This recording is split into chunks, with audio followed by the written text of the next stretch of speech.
Amén. Doy gracias al Señor, hermano, por encontrarme en este lugar donde vengo con una tarea que es predicar la palabra del Señor. Gloria a Dios. Yo pensé que no iban a venir los pastores, vinieron hartos. Yo dije, van a ver poquito y no. Aquí estamos, hijito, gracias. Amén. Bueno, doy gracias al Señor. Bueno, quiero decirles que para mí igual es difícil predicar la palabra. La verdad, yo creo que para cada uno que se pone en este lugar encuentra que es difícil. También era difícil para mí coordinar, encuentro que me cuesta. Y algún día yo pensé, voy a hablar con el pastor para que no me dé coordinación, porque yo igual siento que soy como muy cuadrada, entonces voy siguiendo estos puntos tal cual y siento que para rellenar me cuesta un poco. Y después me dieron predicación. Amén. Lo mismo me pasó un día que estábamos en una de las poblaciones predicando, ese día que llovió, cuando fuimos ahí del hospital hacia el lado del estadio. Y yo estaba así, que no me den a mí. Y justo que estaba orando al Señor, que no me diera la predicación, el pastor dijo a la hermana Jimenita. Y yo dije, uy, Señor. Así que bueno, yo sé que a cada uno de los que han empezado acá también le ha costado. Amén. Porque yo decía, ¿cómo uno predica? Y hay hermanos que saben más que uno, pero bueno, el Señor es el que también nos pone las palabras. Amén. Así que espero que el Señor me ayude en esta tarde también. Vamos a predicar en el Salmo capítulo 1. Amén. En este salmo hay una verdad fundamental que vamos a ver, que se trata de cómo se define la vida del ser humano por la relación que tenemos con la palabra del Señor. Amén. Le vamos a dar lectura, si lo han encontrado, en el nombre del Padre, del Hijo y del Espíritu Santo. Amén. El justo y los pecadores. Bienaventurado el varón que no anduvo en consejo de malos, ni estuvo en camino de pecadores, ni en silla de escarnecedores se ha sentado, sino que en la ley de Jehová está su delicia, y en su ley medita de día y de noche.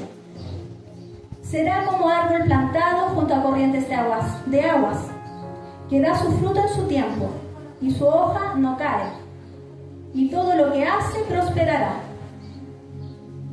No así los malos, que son como el tamo que arrebata el viento. Por tanto, no se levantarán los malos en el juicio, ni los pecadores en la congregación de los justos. Porque Jehová conoce el camino de los justos, mas la senda de los malos perecerá. Amén. Amén. Entonces, como les decía, en este salmo vamos a ver dos caminos que se presentan. Como dice acá el título, en mi Biblia dice, el justo y los pecadores. Amén. Y vamos a ver cuál es la diferencia entre ambos y las bendiciones o maldiciones que toca cada uno según el camino que tome. El versículo 1 dice, bienaventurado el varón que no anduvo en consejo de malos, ni estuvo en camino de pecadores, ni en silla de escarnecedores asentado. Bienaventurado, ¿qué quiere decir bienaventurado? Feliz, contento. Amén. Dice que bienaventurado es una bendición extrema, es una felicidad exaltada. Las bienaventuranzas resaltan las asombrosas bendiciones prometidas que se reciben cuando desarrollamos ciertos rasgos relacionados con la rectitud. Gloria al Señor. La palabra del Señor es recta. Cuando seguimos la palabra del Señor, estamos en ese camino recto y es cuando recibimos esas bendiciones de parte del Señor. Entonces, en ese versículo número 1, dice que bienaventurado es el varón que no anduvo en consejo de malos, no estuvo en camino de pecadores y ni en silla de escarnecedores asentado. Pero ahora quiero que veamos qué significa cada concepto, para que lo entendamos. Hay tres palabras que se reflejan acá en este versículo 1, que es andar, estar y sentarse. Entonces, ¿qué significa andar? Andar es adoptar una forma de pensar. ¿Qué significa andar en consejo de pecadores? Es importante que podamos nosotros elegir bien a las personas a las que les pedimos consejos. Normalmente nos rodeamos nuestra vida diaria de quizás compañeros de trabajo, vecinos, amigos que no son cristianos, y muchas veces podemos estar recibiendo consejos de esas personas que no conocen al Señor. Y ahí es donde debemos tener nosotros discernimiento y saber qué consejo tomar y cuál no. Entonces, cuando nosotros necesitemos buscar el consejo de alguien porque quizás estamos medio perdidos, aparte de orarle al Señor, quizás necesitamos conversar con alguien, podemos buscar a un hermano que veamos que está mejor que nosotros, que esté cerca del Señor, y pedirle a ellos un consejo. Y un ejemplo acá de cómo podríamos andar en consejo de malos, lo pensé en el caso, por ejemplo, de un niñito que va a un cumpleaños, un niñito cristiano, hijo de padres cristianos, que va a un cumpleaños, va con sus compañeros, y por ejemplo en la casa del cumpleañero hay muchos juguetitos. Entonces los otros compañeros empiezan a decir: llevémonos un juguete, si total tiene hartos. ¿Y qué debería hacer el niñito? Bueno, el niñito, si es que ha sido enseñado por sus padres, donde dice que uno no debe hurtar, no debe robar, no llevárselo. Entonces es importante que nosotros le vamos enseñando a nuestros hijos de pequeños también la palabra del Señor, porque en todas las edades pueden caer en pecado. Amén. En el caso de los adultos, el tema de andar en consejo de malos, tomo el ejemplo, se me ocurrió el ejemplo del servicio público. Yo trabajo en el servicio público. Hace poco hubo una noticia que salía el tema de las licencias médicas, ¿cierto? Hay muchos servidores públicos que tomaron licencias médicas falsas. Entonces, ¿qué tal si hay gente que me dice: tómate una licencia y salí a pasear? Si total, dice, nadie va a saber. ¿Estaría bien que lo haga? No está bien, porque eso es defraudar también. El Señor no nos permite eso. Quizás lo puedo hacer escondida, pero sabemos que el Señor todo lo ve. Amén. Y por temor al Señor esas cosas no se hacen. Amén. Entonces, andar en consejo de malos es como que voy pasando, recibo el consejo y lo hago. Entonces acá dice: bienaventurado el que no anda en consejo de malos. Feliz, va a recibir bendiciones si no anda en esos consejos. Amén. La segunda palabra que aparece en este versículo es que es bienaventurado el que no estuvo en camino de pecadores. Entonces vamos a ver qué significa estar en camino de pecadores. Es como que esto va avanzando, porque el otro anduvo, y estar ya es como que se detiene un poquitito. Entonces,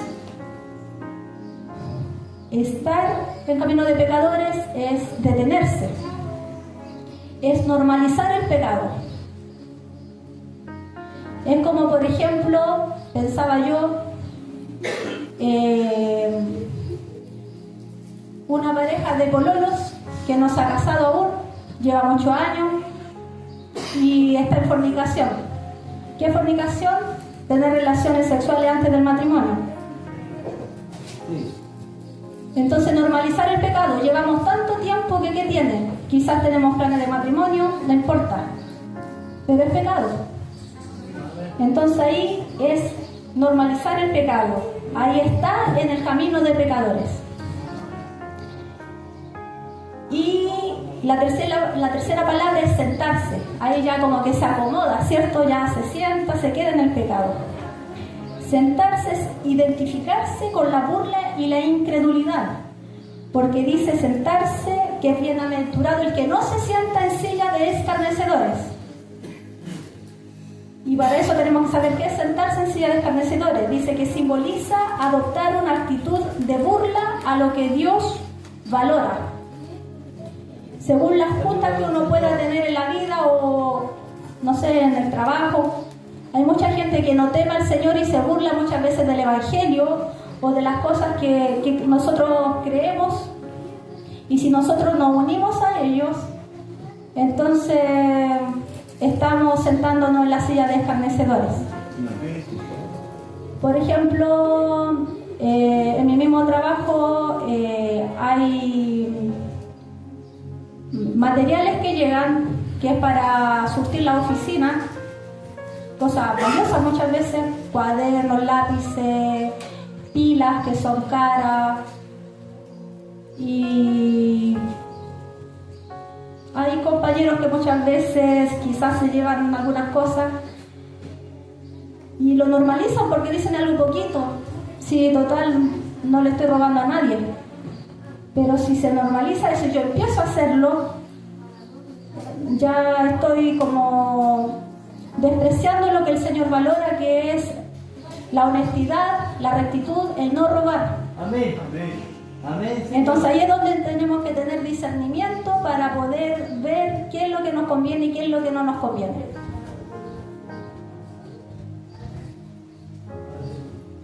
El versículo número 2 está hablando el 1 de que bienaventurados son el varón que no anduvo en consejo de malos, no estuvo en camino de pecadores y no se ha sentado en silla de escarnecedores. Y dice el 2, sino que en la ley de Jehová está su delicia, Gloria a Dios. Y en su ley medita de día y de noche. Amén. Y acá es donde viene la clave de esta predicación, del mensaje que el Señor quiere entregar. Aleluya. La importancia de la palabra del Señor, que podamos meditar en ella cada día, todos los días. Dice, medita de día y de noche.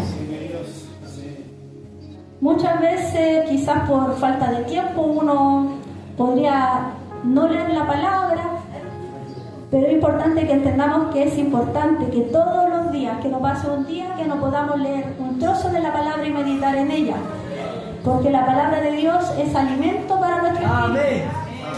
Quizá hay muchos hermanos viniendo a la iglesia que quizá escuchan la palabra solamente los días domingos, pero el Señor nos manda a cada uno también en las casas buscar un trozo de la palabra, quizás tener un horario, buscar un trozo, leerla y meditarla. Amén.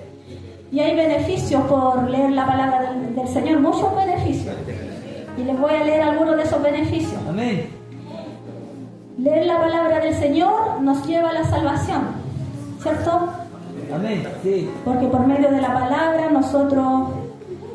viene a nosotros la fe en el Señor y el Señor nos salva por la fe. Sí. La palabra del Señor nos perfecciona, porque la palabra es perfecta, entonces si uno la sigue se va perfeccionando en el Señor. Amén. La palabra del Señor nos hace sabios, es la fuente de sabiduría. Nos reprende muchas veces. Amén. Ahí vemos en qué estamos fallando y la idea es ir poniéndola por obra. Consuela cuando estamos tristes, la palabra del Señor nos consuela y nos da esperanza. Podemos sentir las caricias del Señor, como el Señor nos habla a través de su palabra y descansar en Él.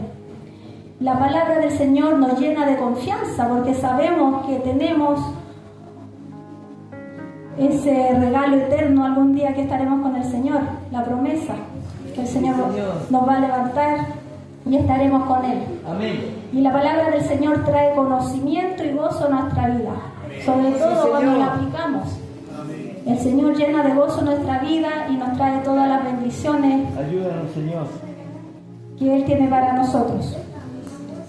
Y el mismo versículo 2 dice que en su ley medita de día y de noche. Que en la ley del Señor medita, no es solo leer la palabra, es meditarla. Y meditar la palabra se compone de 4 partes, que se las voy a leer ahora. Por ejemplo, leemos un versículo y las 4 partes para meditar es, primero lo leo, luego reflexiono en esa palabra, Como que pienso, ¿qué me está diciendo? Internalizo la palabra, veo en qué me está tocando a mí, en qué me llega. Y cuando yo identifico eso, yo la aplico. Gloria a Dios. Son 4 cosas que tenemos que hacer cuando meditamos. Ayúdame, mi Dios. Y como un ejemplo también, quise buscar, para que meditemos en una palabra, quise buscar una donde hablara Jesús, en Mateo, o sea, en Lucas está, para que apliquemos estos 4 pasos. Bueno, le dije al Señor que me diera una palabra, la abrí, yo dije a ver otra, me salió la misma y a la tercera me salió la misma. Así que para que meditemos en esta palabra que el Señor nos dio. Está en Lucas capítulo 17 del 1 al 4. Y ahí vamos a aplicar esos 4 pasos que he de meditar en la palabra. Dice, ocasiones de caer. Dijo Jesús a sus discípulos, imposible es que no vengan tropiezos, mas hay de aquel por quien viene. Mejor le fuera que se le atase al cuello una piedra de molino y se la arrojase al mar, que hacer tropezar a uno de estos pequeñitos. Mirad por vosotros mismos. Si tu hermano pecare contra ti, repréndele, y si se arrepiente, perdónale. Y si 7 veces al día pecare contra ti, y 7 veces al día volviere a ti diciendo, me arrepiento, perdónale.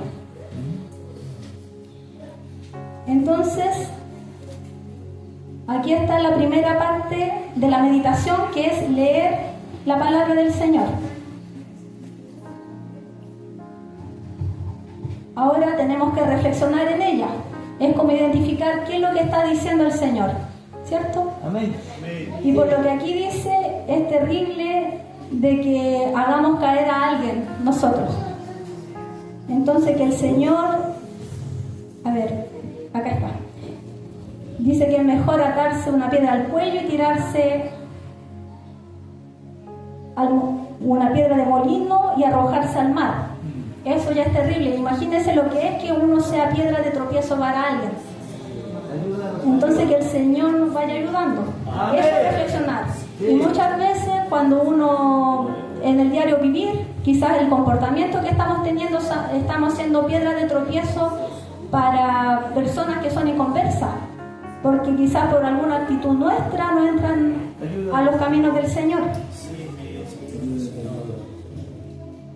Entonces la reflexión tenemos que, por ejemplo, dice que no debemos ser piedra de tropiezo. También habla de que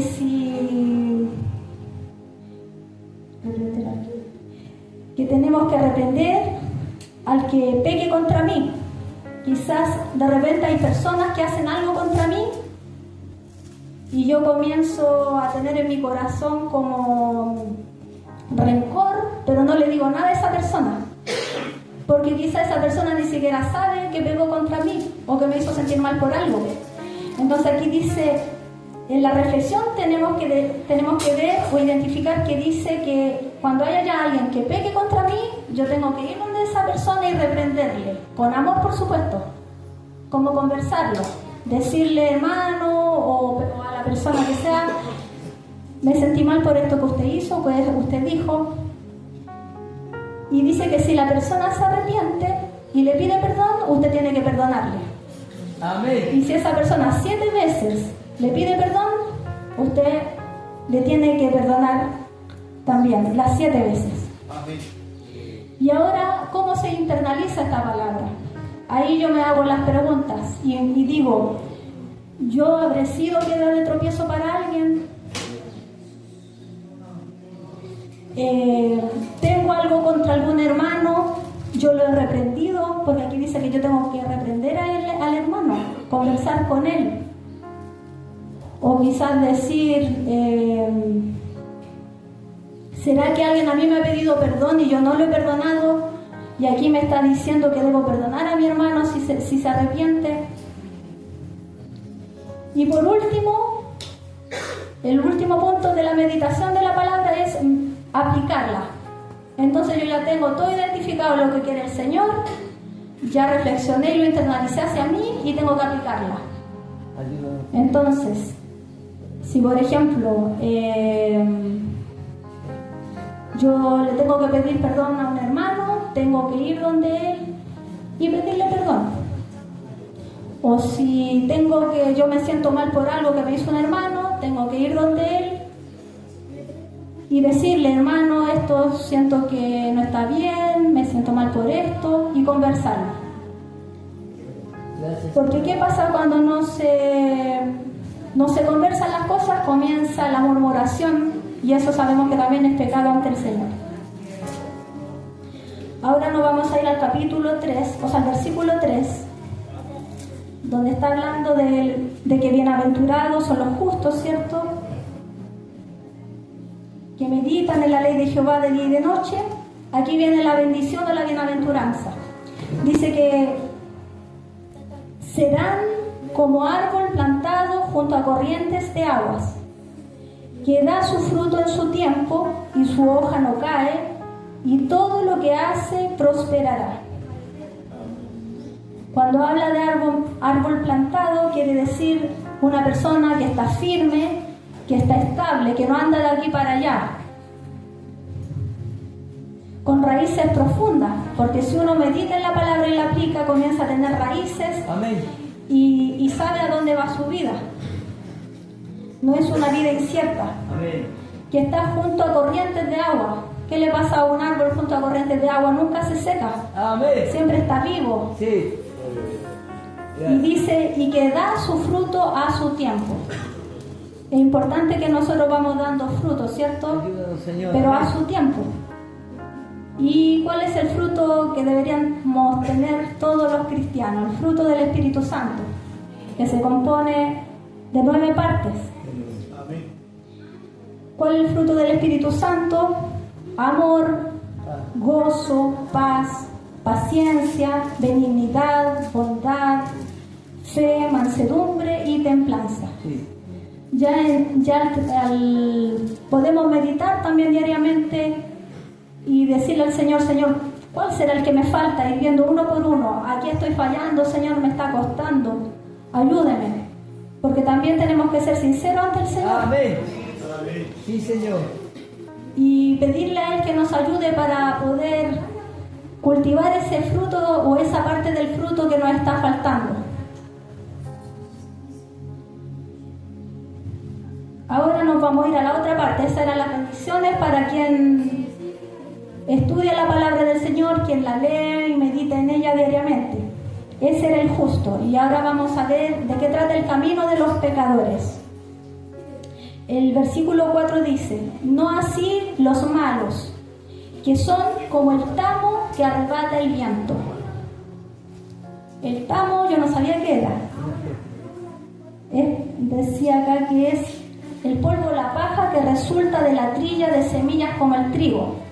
O sea, me imagino algo liviano, que se lo lleva el viento de aquí para allá. Entonces es algo inestable que no tiene dirección. Así son los pecadores, inestables, ¿cierto? Porque no creen en el Señor, no tienen temor de Dios, Sí. no llevan una vida espiritual vacía. Quizás pueden tener muchas cosas. Hay gente que cuando se siente vacío comienza a comprar cosas caras, como que piensan que lo material los va a llenar y siguen estando vacíos y se siguen sintiendo como que su vida no vale nada, aunque tengan de todo. Amén. Pero ¿qué es lo que les falta? El Señor. Le falta Amén. la palabra del Señor, que es el que alimenta su espíritu. Están sin valor duradero. Quien no se alimenta de la palabra vive a merced del viento. Así son los pecadores. Y nosotros también estuvimos en ese lado, ¿cierto? Sí. Y yo leía acá donde dice el justo y los pecadores en el título, y cuando decía el justo es Jesús. Él fue el único justo en esta tierra. Él no cometió pecado, pero nosotros fuimos justificados, ¿cierto? Gracias Sí. a la sangre que Él derramó en la cruz. Amén. Y por la fe Gracias, Maestro. somos justificados y Gracias, pasamos Señor. también a esa parte, gracias al Señor. Gracias, mi Dios. Porque también éramos parte de los pecadores y teníamos ese fin. El versículo 5 dice: por tanto, no se levantarán los malos en el juicio, ni los pecadores en la congregación de los justos. Esa es otra consecuencia del camino del pecador. Ellos no se pueden sostener delante de Dios, porque el Señor es santo, y como el Señor nos exige a nosotros santificar día a día nuestras vidas, el pecador no tiene idea de eso, ¿cierto? Y no se santifica, entonces no puede estar delante de un Dios santo. En el Salmo 3.5 dice, por ejemplo, que 5.5: los insensatos no estarán delante de tus ojos, aborreces a todos los que hacen iniquidad. Que el Señor nos ayude para poder santificar cada día nuestra vida y a través de su palabra acercarnos más a Él y no llegar o no volver atrás a estar en ese camino de pecadores. Ignorar las Escrituras daña al ser humano porque conduce a la fragilidad espiritual. Lo que hablábamos, que son como el tamo que van de aquí para allá y que los lleva al viento. En el último versículo dice: porque Jehová conoce el camino de los justos, mas la senda de los malos perecerá. El Señor todo lo sabe y Él conoce y Él identifica a las personas que son justas y que tratan de ir santificando su vida cada día y quienes no, ¿cierto? Amén. Y a los justos el Señor los guarda, los dirige y los acompaña. Porque uno puede pedirle al Señor y ser sincero con Él. Él conoce nuestras debilidades. Amén. Sí. Y decirle al Señor en qué nos cuesta, quizá en qué está siendo tentado, y pedirle al Señor que lo ayude. Y el Señor lo va a ayudar. Amén. Su palabra dice: pide y recibirás. Y si uno está pidiendo algo que es para ir mejorando en el Señor, ¿usted cree que el Señor no lo va a hacer? El Señor va a estar ahí, nos va a estar ayudando, pero tenemos que pedírselo al Señor. Y dice, a ver, la palabra mantiene al creyente dentro de la voluntad de Dios. Cuando uno lee la palabra, estamos dentro de la voluntad del Señor, porque la vamos aplicando. ¿Y cuál es el fin de los impíos? Dice que ellos perecerán. Ellos tienen un fin, que no tienen esperanza, no tienen propósito en su vida. Entonces, la diferencia no está en las circunstancias, sino en la relación con la palabra de Dios. Eso es importante que nos quede en esta tarde. Amén. Que veamos la importancia de la palabra del Señor y la relación que tenemos con su palabra. Que sabemos que su palabra es viva y eficaz, ¿cierto? Amén. Entonces, que podamos tomar el valor de la palabra del Señor y que nos hagamos el hábito de leerla todos los días. Todos los días, hermano, aunque sea un pedacito, y meditar en ella, pensar qué me está hablando el Señor, en qué tengo que ir corrigiendo mi vida, porque la palabra del Señor es el alimento espiritual. Amén. Y nosotros comemos todos los días, 3 veces al día, a veces más veces, 5 veces, no sé. Pero por lo mismo nuestro espíritu también tenemos que alimentarlo, y es con la palabra del Señor. Aunque sea un versículo, quizás en la semana tienen menos tiempo, un versículo y meditarlo. Y preguntarle al Señor qué me quiere decir, pero que sea todos los días, hermano, porque es muy importante. Todos estamos caminando por uno de estos caminos. Aquí es donde tenemos que evaluarnos. La Biblia es un alimento diario, no a veces. Todos los días, como les decía. Y acá dice que leerla, meditarla y obedecerla, estamos hablando de la palabra del Señor o de la Biblia, leerla, meditarla y obedecerla define nuestro presente y nuestro destino eterno. Amén. Qué importante, ¿eh? Nuestro presente y nuestro destino eterno. Entonces la pregunta es: ¿qué lugar ocupa la palabra de Dios en nuestras vidas hoy? Es importante que decidamos pasar de una lectura ocasional a una lectura permanente, que tomemos esa decisión, que nos vamos meditando en esta palabra y que sepamos que es muy importante que todos los días leamos un trocito de su palabra y que la meditemos. Amén. Amén. Así que esta es la palabra que tenía el Señor para hoy día. Amén. Y doy gracias al Señor por la oportunidad. Amén.